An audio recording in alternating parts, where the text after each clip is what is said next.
Welcome back, ladies and gentlemen, to the Counselor's Office. I'm Mr. Gaming Counselor.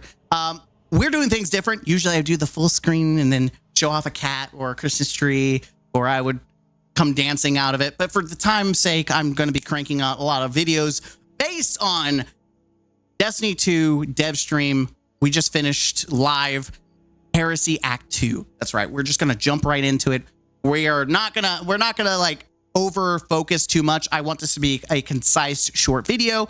It's just going to focus on Act 2. None of the extra stuff. There'll be videos on that, so check that out. Now let's talk about it. We're starting with Court of Blades, which is based off the Court of Oryx. Really cool.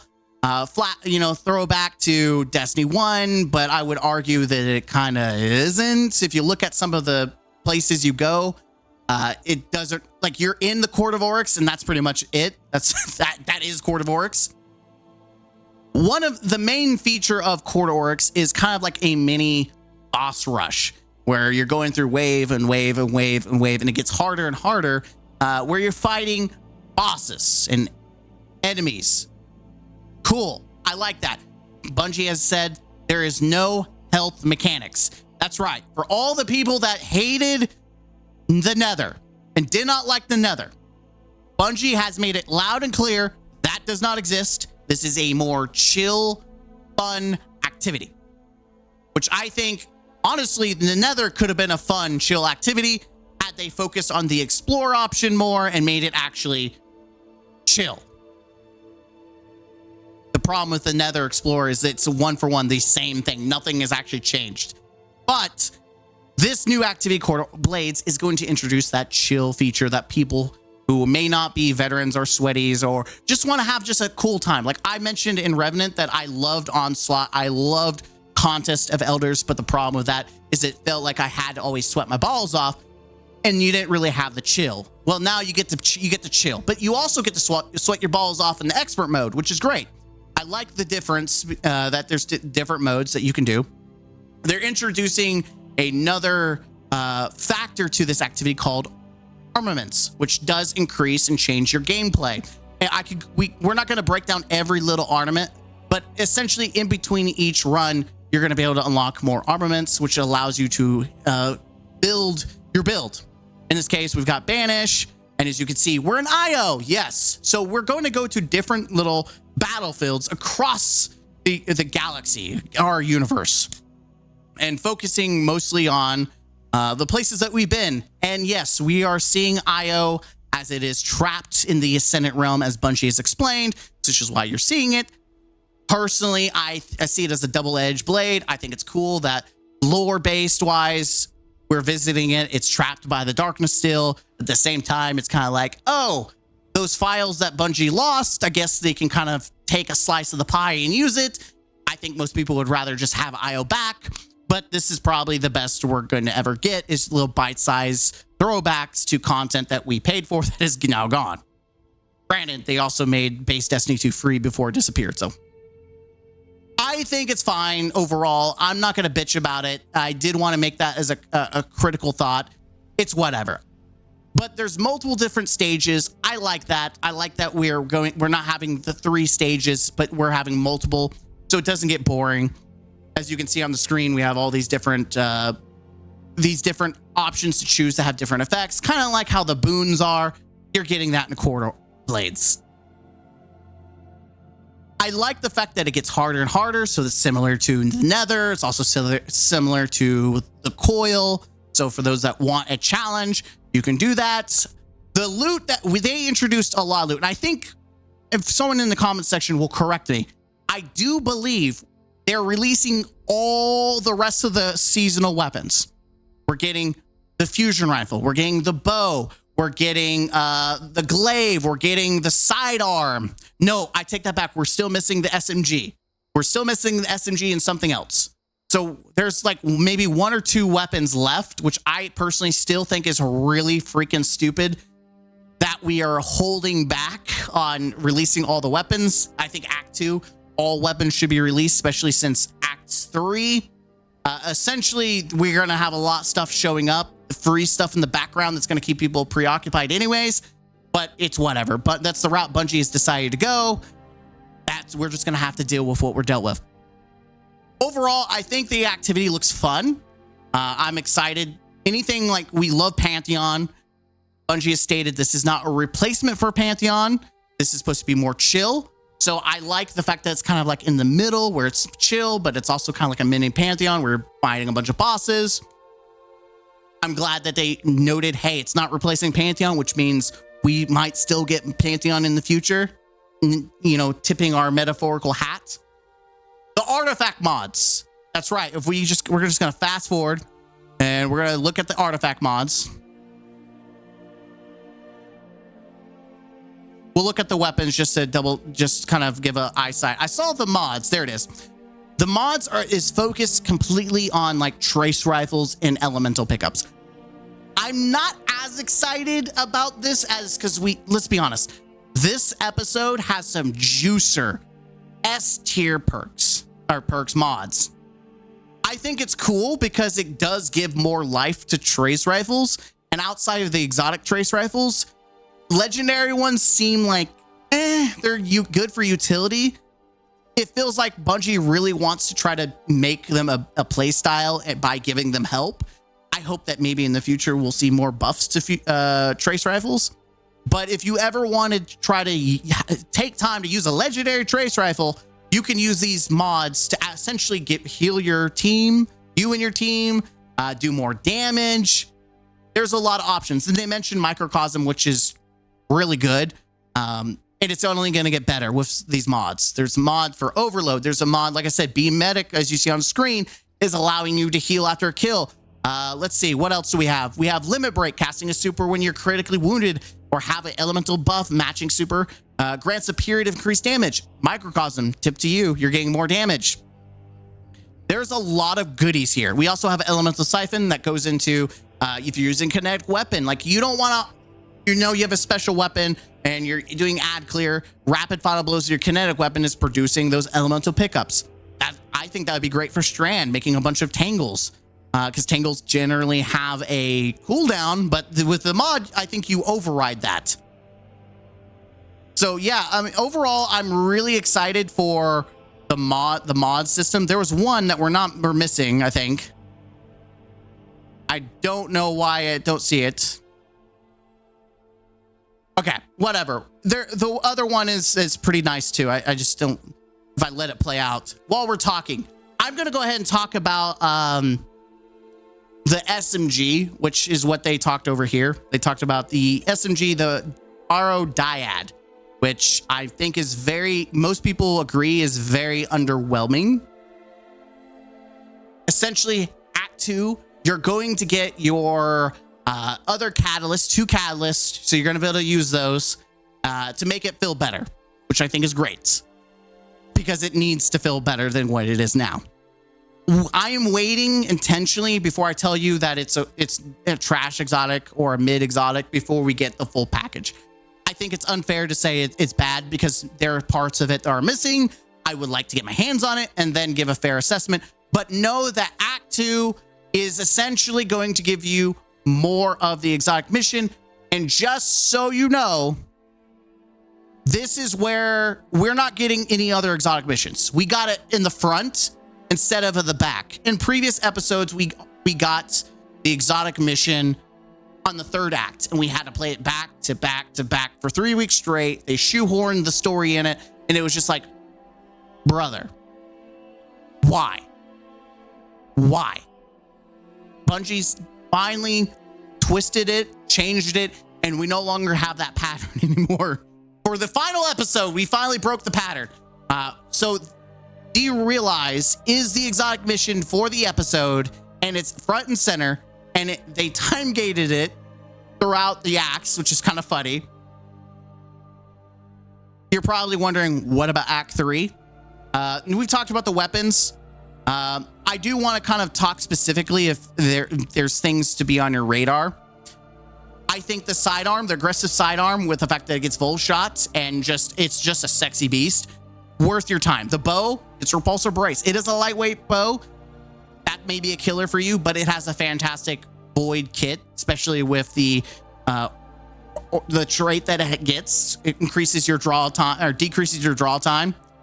We get the fusion rifle, which I'm not sold on yet. I don't see fusion rifles as ad clear. Nowadays, I just see them as DPS. With particle deconstruct, you could probably play it this season and have some fun with it with ad clear. We'll have to wait. Again, I like to play with the things before I make it. You get the glaive. Same thing. It's a strand glaive, so the first of its kind. Obviously, I'm going to go get it for the flavor because it's our first strand. I'm going to touch it. I'm going to put it in my vault. I'm going to tuck it away, baby. But yeah, that's the weapons that we're getting, which is pretty nice. We're getting quite a plethora of weapons to chase Act 2. And so far, the episode weapons have been really good. But let's just jump into Act 3 because they gave us a tease. And what we've seen in the past is that they don't do a dev stream for Act 3.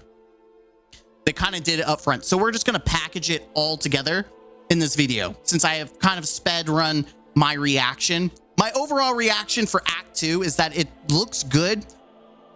Narratively, I hope it improves because the narrative for Act 1 was very weak, mostly because Bungie spoiled the main plot in Act 1 in the dev stream. And then they kind of, the impact that the very first week would have had, Bungie kicked down into the toilet by revealing that the thing, I'm being nice, even though I should just, say spoilers, but I'm being nice and not saying it. The thing that they revealed in the week 1 was immediately at the end, just like, it doesn't matter. It's whatever. Like, the impact is not there. And then Act 2 is you just having a convo with Savathun, no spoilers. And then Act 3, if you didn't watch the dev stream and just the title of the whole, like the picture of the whole thing, Oryx comes back. Plot twist. Who didn't see that coming? Oh, we did, because Bungie said it was going to happen. And that's 15 minutes of story that we've gotten, which is pretty miserable that's it. So I'm hoping that Act 2 does a better job fleshing out the narrative and making it better, especially since this is supposed to be the conclusion of this high Pantheon storyline that we've had years building up to. I hope it does it justice. So far, it feels like another Revenant where we're just going to cram everything in Act 3 and say, well, there it is. I hope that's not the case. I actively don't want that to happen. I want the story to be a banger. So we'll have to wait to see for Act 2. The activity, fine. It looks fine. I'm excited for the weapons. The activity looks fun. I don't know if it's going to be more enjoyable than Nether. I had to get my hands on it. I have to play the expert mode. But it's fine. I like the idea of a boss rush. Boom. That's great. Am I overly hyped about it? No. Compared to the stuff that we got later in Act 3, I am not nearly as hyped. But I think it's better than what we've gotten. I'm very much looking forward to playing the new Port of Blades. Absolutely excited. Now, I'm going to jump ahead. And some of these are like for the other video. Actually, that's right. Sorry, we're talking about Act 3, which they kind of skip ahead and they just mention it. So I'm just going to kind of let this video play out in the background. Act 3, all they revealed was that they're bringing the strike, like specifically to the season that isn't free, that you paid for, is a strike. Yes, the Sunless Cell is coming back to Destiny, or coming into Destiny 2 from Destiny 1. Except our good old Alakulor is not in the Sunless Cell, obviously because he's the Light Blade, so he's chilling with Savathun. Though it would be funny, and I'm saying this, it would be really cool to see him pop up, because obviously Savathun's heavily involved in this story. If he popped up in that strike and be like, yo, bro, I'm here to help you out, that would be badass. I doubt that Bungie would do that because it may change the strike too much. Bungie kind of hinted like it's not him. Who could be in the cell, the Sunless Cell? Who could be? I'm putting my hat in there, and I'm saying my guess is Kel'Garath, because he's been an ongoing meme throughout like the past several seasons. Don't know why they they love this whole Taniks theme where they choose an enemy and they just reoccur constantly. I think Taniks was just kind of like the funny meme, and now we're just kind of being redundant. But that's just me. Overall, though, that's my thought is Kelgorath. I'm excited to see more D1 content. My question is it going to stay? It has to stay, right? Like, if the Dreadnought doesn't stay, surely the strike stays. I think it will be. I think it will. We'll have to wait and see. But why introduce a D1 strike for it to disappear? I hope that they surprise us and they change the Grandmasters and they make it a Grandmaster, because I want to do a Grandmaster of the Sunless Cell. I think it would be a massive miss for Bungie not to do that. But part of me is hesitant. Like, I'm really hesitant about Act 3. The fact that it is just a strike coming out. Granted, there is other activities and events happening in the background along with the actual season. But my focus is just the seasonal content, because you pay for the seasonal content. That's why this whole video is focused on just the season. Even though people like to bundle all together, which I think is a very unfair assessment of your purchase and whether you find value in it. Act 3 seems like on its own is pretty much a miss. Like, because I feel like they're going to milk that strike for 3 weeks straight. That's my fear, is that's what they did to the exotic missions for 2 episodes. My fear is they're going to milk a strike for 3 weeks straight. I hope that's not the case. I truly, truly hope that they're keeping something under wraps, a bit like a surprise.